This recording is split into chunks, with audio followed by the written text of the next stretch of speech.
Ceci est un livre audio autogénéré par Google. Kant et la possibilité. Des jugements synthétiques a priori.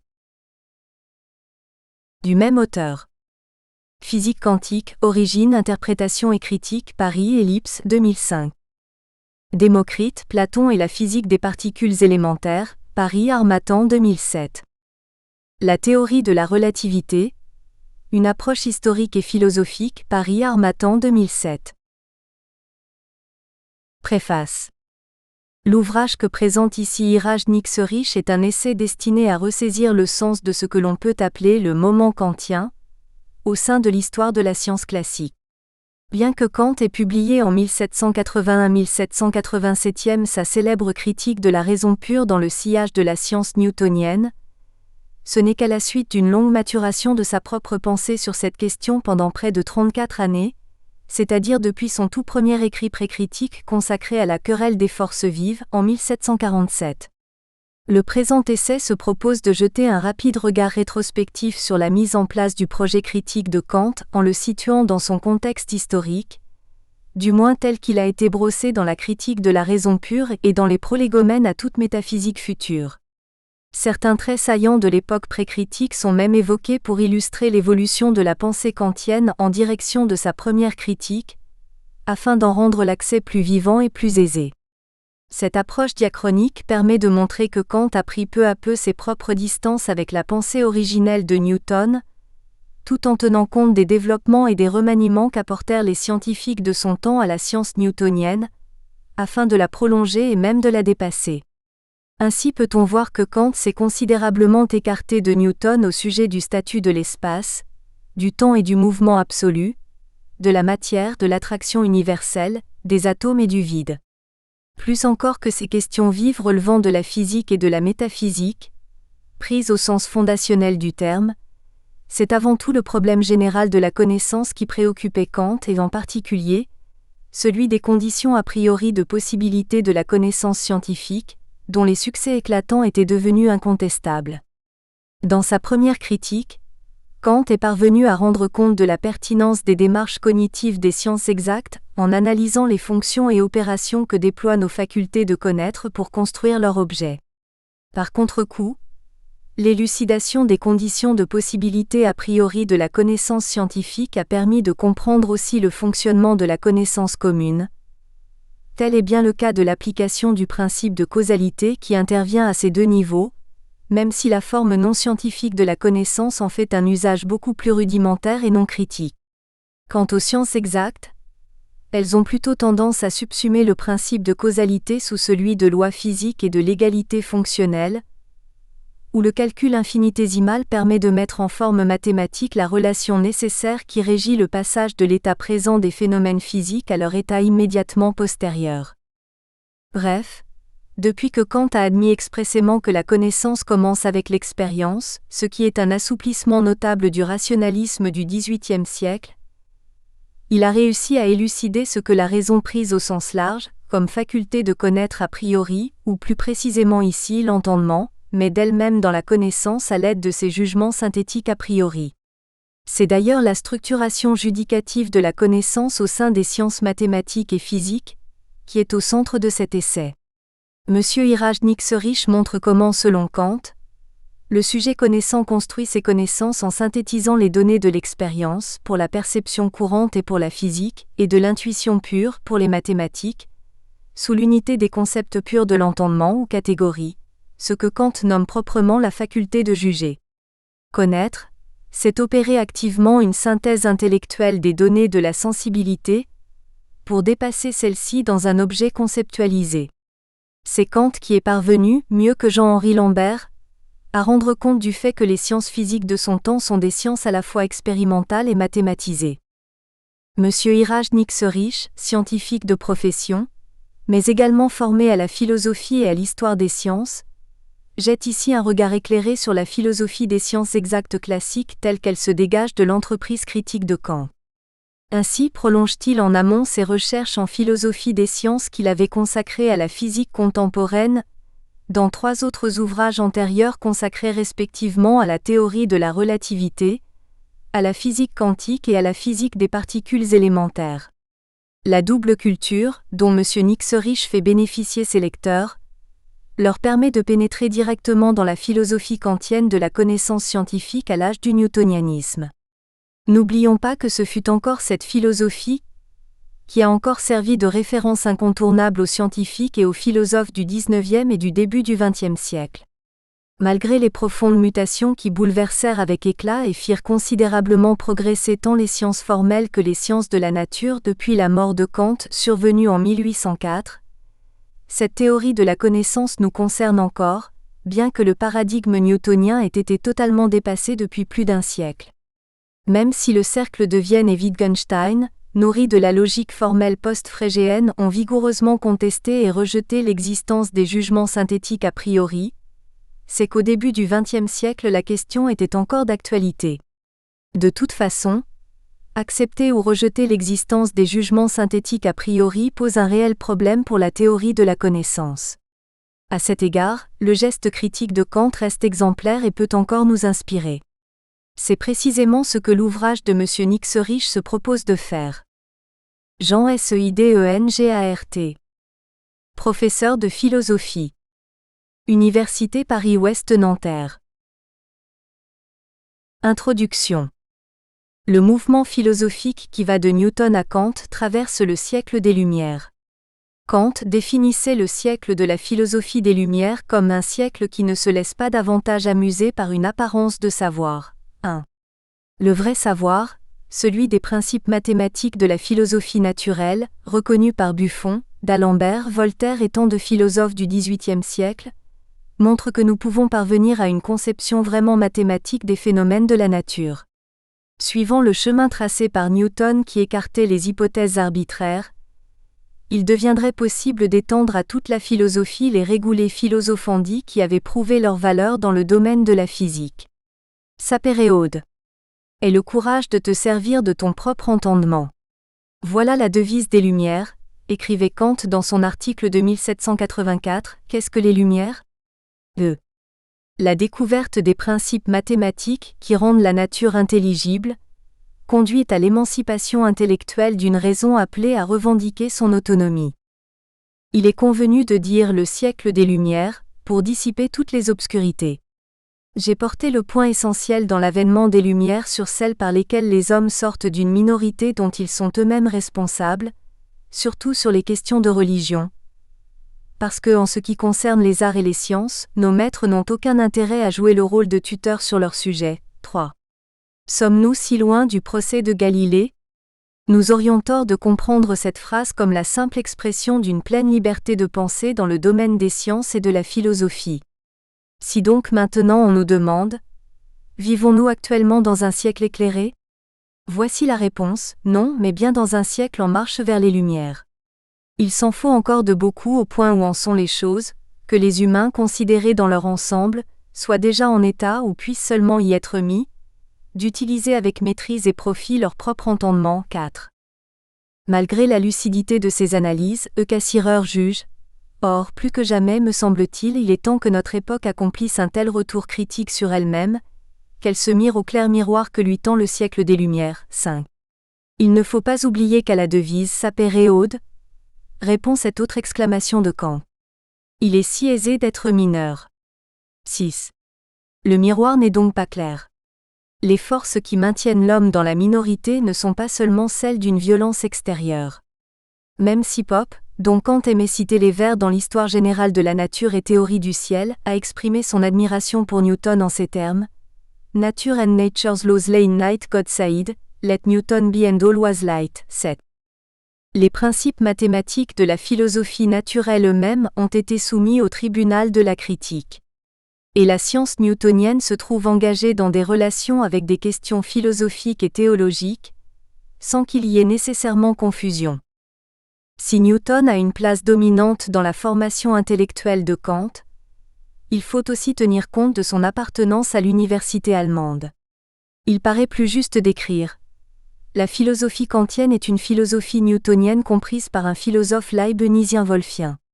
Kant serait au carrefour de la physique mathématique newtonienne et de la métaphysique leibnizienne. Position dont il est évident qu'elle est difficile à tenir, d'où l'apparition manifeste dans l'œuvre de Kant, d'un effort constant pour reconstruire la métaphysique et analyser le processus de la connaissance qui a donné naissance au criticisme. Il serait erroné de limiter à quelques noms la liste des auteurs qui sont aux sources de la pensée kantienne, et qui ont exercé une influence sur la formation de la philosophie kantienne. Tous n'ont pas une égale importance, mais il y aurait quelque arbitraire à décider d'une classification qui par exemple mettrait au premier rang Newton, Leibniz, Hume, Rousseau. La genèse de la pensée de Kant n'est pas une suite de rencontres intemporelles qui s'effectueraient à l'occasion de la lecture de ces auteurs. Chapitre 1 – Kant héritage du siècle précédent. 1. Newton à Kant. 1.1. Précritique. Les citations de Newton sont limitées dans l'œuvre de Kant. Newton n'est cité que 2 fois dans la Critique de la raison pure 8, 2 fois dans la Critique de la faculté de juger 9, et pas une seule fois dans la Critique de la raison pratique. Sans tomber dans cette attitude extrême, on pourrait ajouter aux citations les traces d'une présence de la pensée newtonienne dans l'œuvre de Kant. Mais comment décider de la présence de ces traces ? Quel critère nous permettra d'affirmer qu'un texte de Kant évoque la pensée newtonienne ?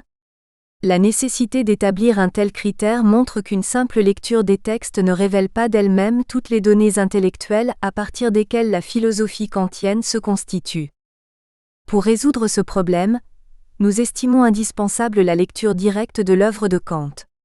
Les références à Newton que nous y rencontrons ne sont pas négligeables, mais seule la connaissance de la pensée newtonienne, de ses innovations et de ses difficultés, peut nous permettre de saisir son rôle dans la constitution du rationalisme critique.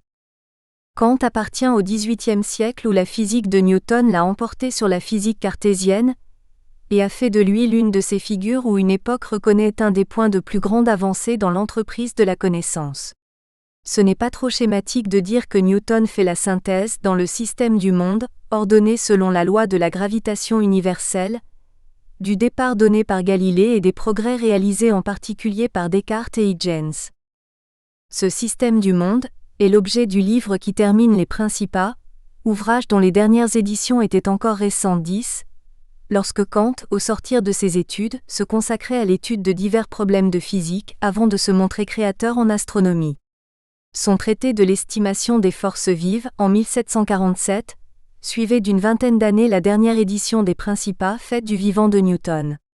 Lorsqu'en 1755 Kant publie l'Histoire générale de la nature et théorie du ciel, il indique clairement que son travail s'inscrit dans la continuité de la pensée newtonienne. Le premier chapitre est précédé d'un rappel des principes newtoniens. Brève esquisse des concepts fondamentaux les plus nécessaires de la science du monde de Newton, qui sont requis pour la compréhension de ce qui suit. 11. Il passait sous silence cette idée d'une science du monde, qui mérite d'être considérée attentivement. Il n'est donc pas surprenant que la critique de la raison pure fasse à son tour une place de choix à ses Principia. C'est bien du réel qu'il s'agit, comme en témoigne le succès de la physique newtonienne. Mais elle est en même temps une intelligence de ce réel, puisqu'elle en manifeste les conditions de possibilité. Le possible se joint ici au réel, donnant ainsi la nécessité d'une science. Ce qui nous intéresse ici, c'est la façon dont la critique de la raison pure reprend les Principia de Newton, considérés comme le monument où la raison humaine trouve en même temps sa légitimité et sa force. Il est utile, cependant, d'indiquer d'abord brièvement une trace de la pensée de Newton dans l'œuvre de 1755, Histoire générale de la nature ou théorie du ciel, car cela aide à comprendre la reprise des Principia newtoniens dans la pensée critique. Mais il faudra surtout montrer comment l'œuvre critique se laisse comprendre comme une relecture de l'œuvre newtonienne. Pour Kant, la science newtonienne ne coïncide donc pas avec l'œuvre de son auteur et dans une certaine mesure, il se donne pour tâche d'en poursuivre l'achèvement. Il se confirme que l'on ne peut pas poser dans un pur rapport d'extériorité la science newtonienne et la philosophie kantienne, mais cela n'exclut pas la question de fidélité de Kant aux principes newtoniens. Or le titre lui-même, Histoire générale de la nature et théorie du ciel, marque une ambition dogmatique qui s'est presque totalement dépouillée de l'appareil mathématique des principes mathématiques de la philosophie naturelle. Comment est-il possible de présenter les principes newtoniens d'une science du monde en faisant si peu usage du langage des mathématiciens? Kant reprend la distinction opérée par Newton dans les principes mathématiques de la philosophie naturelle entre le langage des mathématiciens et le langage des physiciens. Pour être complète, la science de l'univers doit développer cette partie physique manquant à la science newtonienne qui en a cependant indiqué la voie. Pourtant, bien que remarquable par son exactitude au point d'évoquer la perfection, la partie mathématique de la science de l'univers reste elle-même inachevée. Si la science newtonienne a découvert les lois de la constitution actuelle, reste à découvrir les lois de ses transformations 12. La science de l'univers, telle qu'elle est conçue par Kant, présente donc le plan suivant. Elle se compose de deux parties, une partie mathématique et une partie physique. Sa partie mathématique se divise à son tour en deux sous-parties, la détermination mathématique de sa constitution actuelle et la détermination mathématique des transformations de l'univers depuis son commencement. À cette division correspondent également deux sous-parties dans son étude physique, d'où le double titre du livre de Kant, Histoire générale de la nature et théorie du ciel. 1.2. Époque du criticisme. Avec le criticisme, nous trouvons sur notre chemin un nouvel obstacle. Si dans Histoire générale de la nature et théorie du ciel, Kant se présentait comme un disciple de Newton, l'ordre qui gouverne le système critique semble procéder d'un principe interne qui n'est plus emprunté à la pensée newtonienne. Kant écrit : les systèmes semblent s'être formés comme des vers par une génératio equivoca d'une simple conjonction de concepts réunis. D'abord tronqués, complétés avec le temps, et pourtant ils avaient tous leur schème comme un germe primitif, dans la raison qui se développe simplement elle-même. 13. Il ne faut donc pas se laisser arrêter par une difficulté qui n'est qu'apparente, car si la rigueur du système masque dans un premier moment les matériaux à partir desquels il s'est constitué, comme développement de la raison, elle nous apporte un solide fil conducteur. C'est pourquoi nous appliquerons au criticisme les principes d'un examen méthodique défini par Kant lui-même. Toutes les sciences étant conçues du point de vue d'un certain intérêt universel, il faut les définir et les déterminer, non pas d'après la description qu'en donne leur auteur, mais d'après l'idée qu'on trouve fondée dans la raison même, à partir de l'unité naturelle des parties qu'il a rassemblées. Certes, on peut dire que le criticisme n'est pas une science, qu'il est seulement une propédeutique au système de la raison pure 14. Mais la critique de la raison pure est déjà l'idée intégrale de la philosophie transcendantale. Malgré sa forme systématique, le criticisme ne révèle pas d'un seul coup d'œil sa genèse.